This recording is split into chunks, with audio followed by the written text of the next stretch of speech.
Well, I should tell you one of the names that is seldom mentioned is a gentleman by the name of Clarence Mitchell, Jr.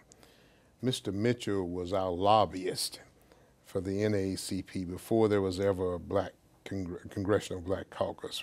There were only 2 or 3 black members in the U.S. House of Representatives at that time. Charles Diggs out of Detroit. I can't tell you the other 2. But Mr. Mitchell was our lobbyist.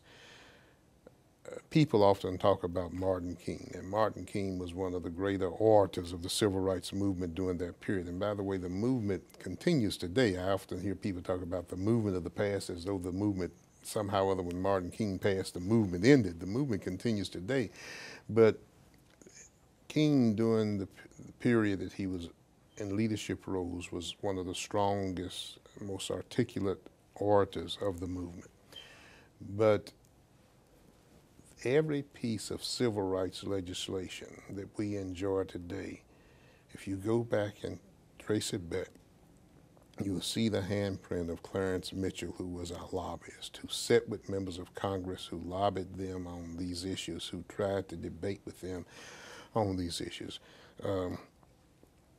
I say to people from time to time, the most influential people I've known in my life have been the most humble people.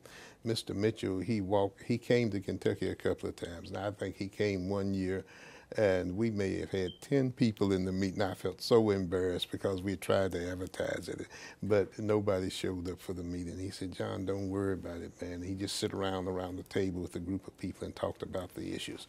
But he was one, as a matter of fact, Ebony magazine compared the Mitchell family to the Kennedy family of that time, of a black Kennedy family, if there would be such. And Mr. Mitchell's brother, Perrin Mitchell, ended up being head of the Congressional Black Caucus, who set up the National Association for Minority Business Development. Perrin still resides in Baltimore.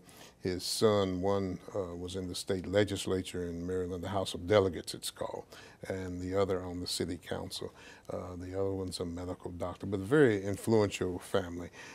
His wife, Juanita Mitchell, started the NAACP youth movement in the country, but they were just down-to-earth, regular people.